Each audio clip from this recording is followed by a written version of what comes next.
Thank you so much, Professor, for accepting this invitation of being present on our show. I'm talking to Professor Gilles-Emmanuel Jacquet, Professor of Diplomacy and International Relations in Geneva. Professor, I would like to start talking about this war in Ukraine. Do you think this war is an imminent war in Ukraine?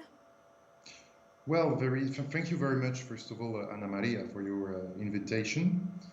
Now, with regard to the conflict in Ukraine, well, there is already a war, a limited war, limited, let's say, to eastern Ukraine, to the region of Donbass. There is a military buildup on both sides, on the Ukrainian side and on the Russian side. However, I don't see a new war coming on. It's rather, let's say, a continuation of the already existing conflict we have in Ukraine. And how do you think Romania is positioning itself in this situation? Are we in danger? Well, first of all, I don't think Romania is in danger, and I don't think there will be Russian tanks coming in Romania soon.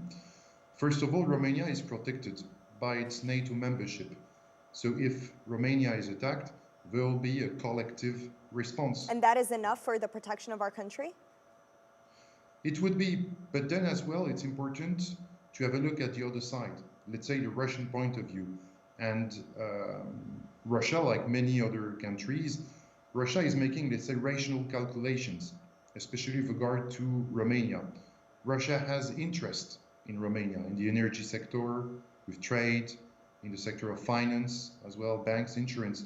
So attacking Romania wouldn't make sense for Russia, especially as there are not many big Russian interests in Romania. There is no significant Russian minority in Romania, for example.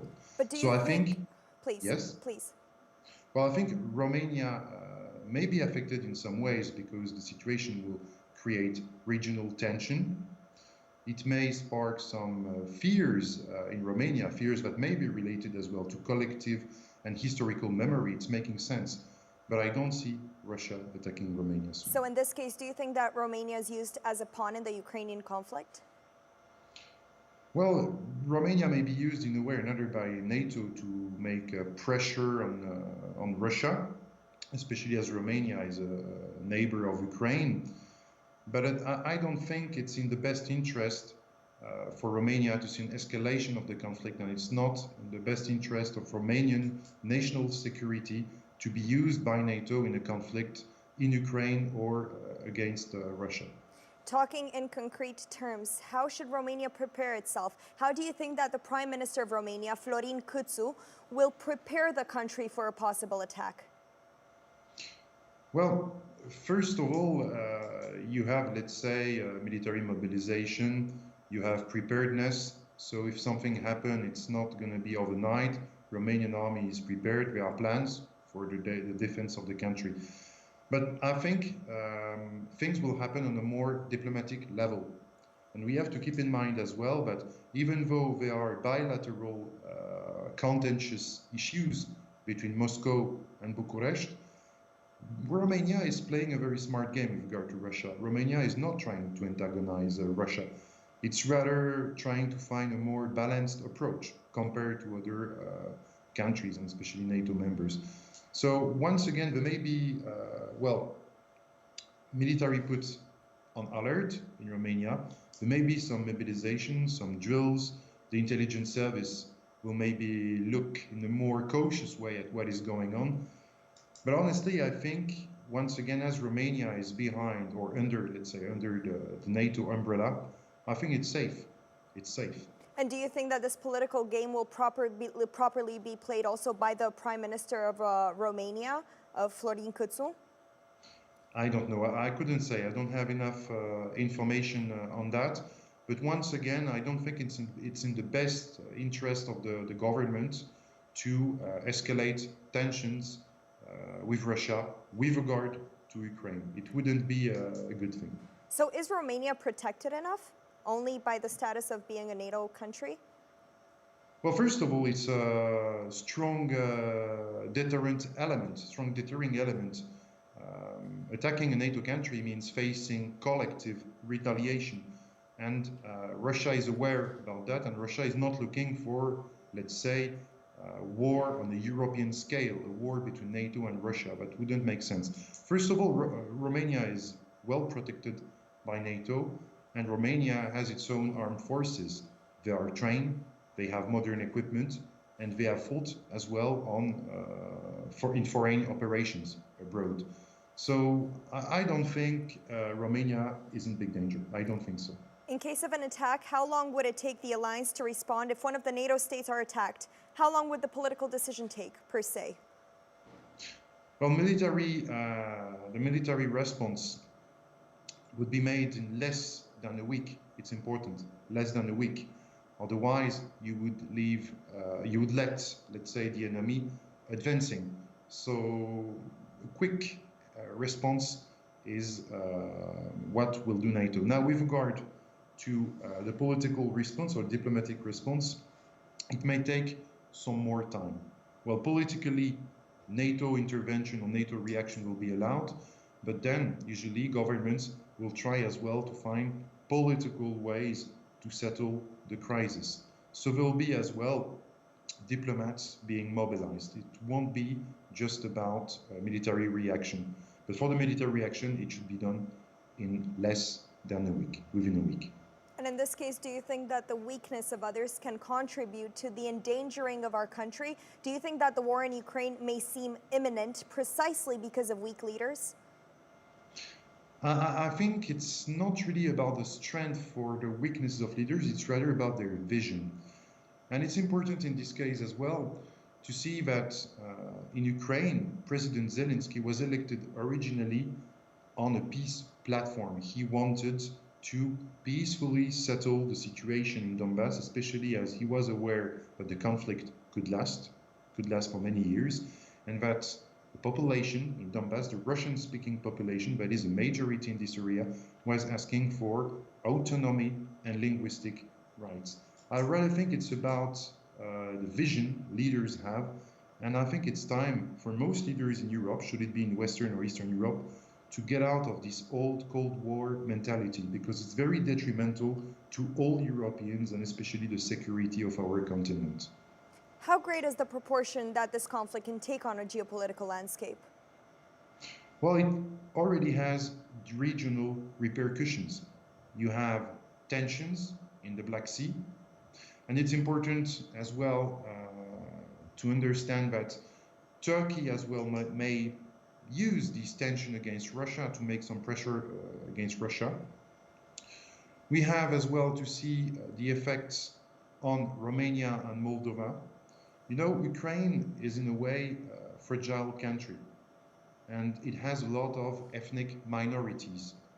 You have a lot of Russian-speaking populations in eastern, but as well in most of southern Ukraine, in northern Ukraine as well.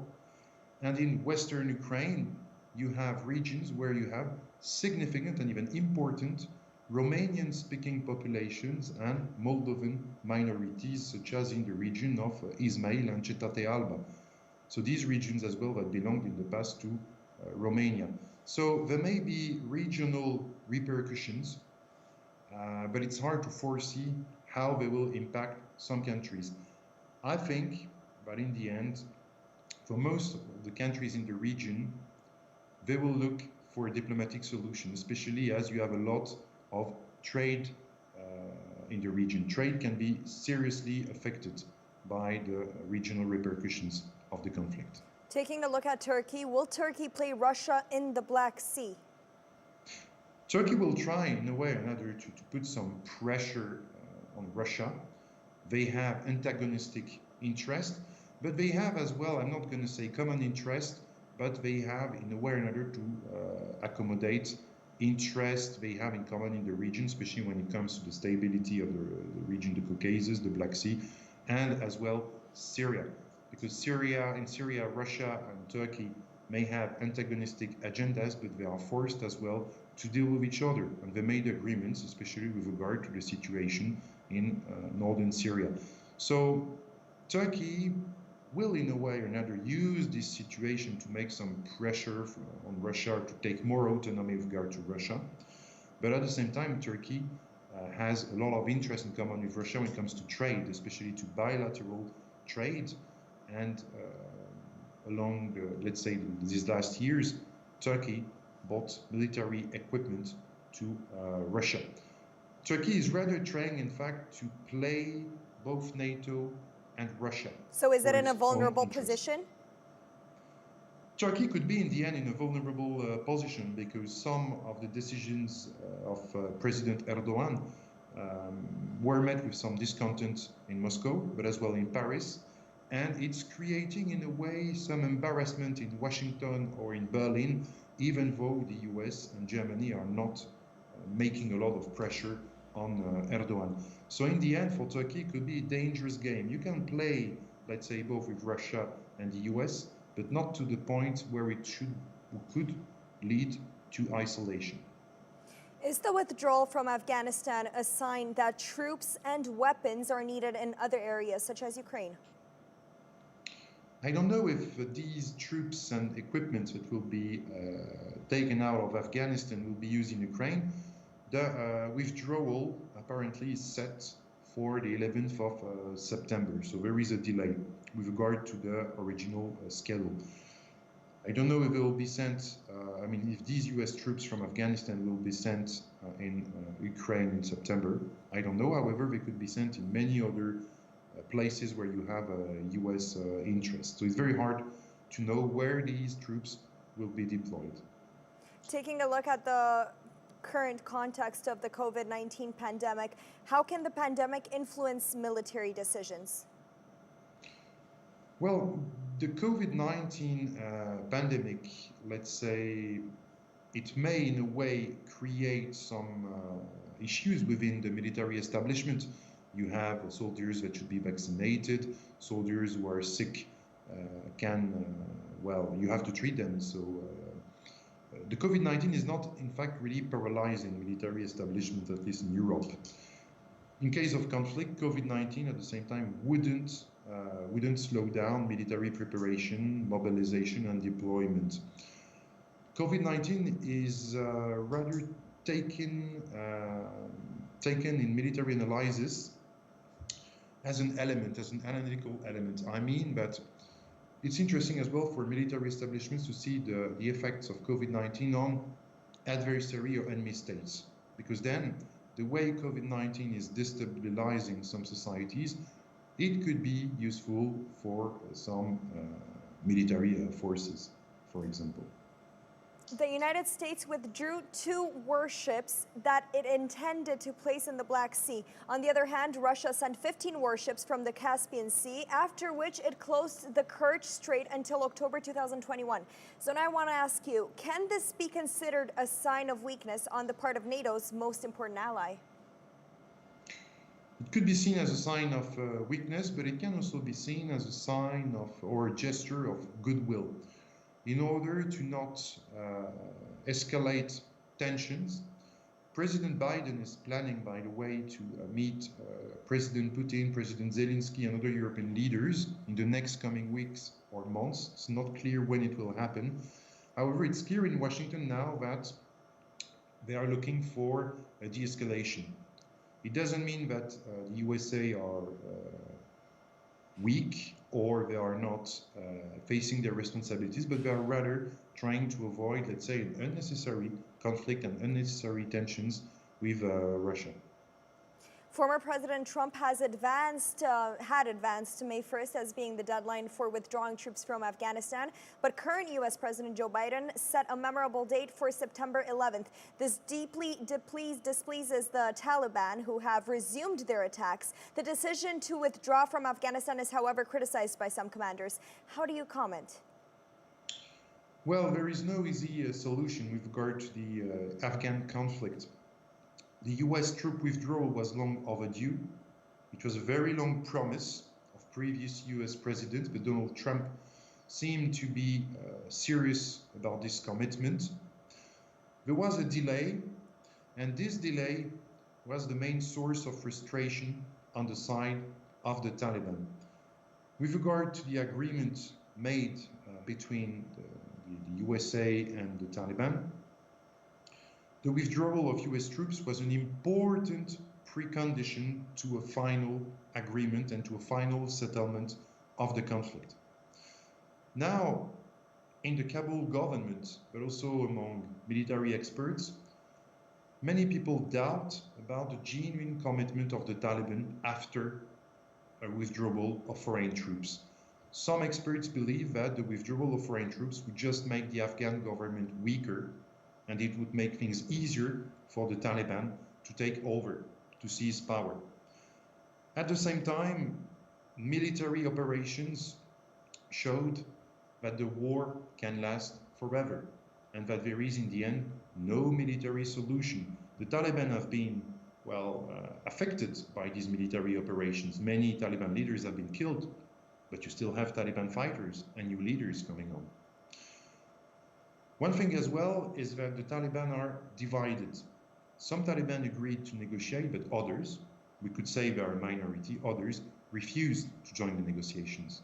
And at the same time, the Taliban are engulfed in a bitter and ferocious rivalry with the Islamic State in Afghanistan.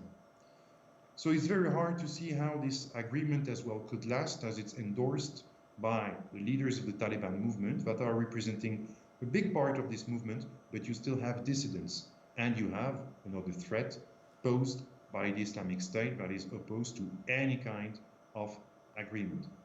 At the same time, preventing the Taliban from being part of the Afghan government would just give them arguments to restart the war. And at the same time, many people in Afghanistan, many minorities such as the Hazara, that are Shia Muslims, are scared to see the Taliban being back in power because they have been discriminated in the past and they don't want to see these things re-happening again in Afghanistan. Professor, thank you very much for painting this very complex and critical political tableau for us. Thank you for your time, and we wish you all the best. Mulțumesc.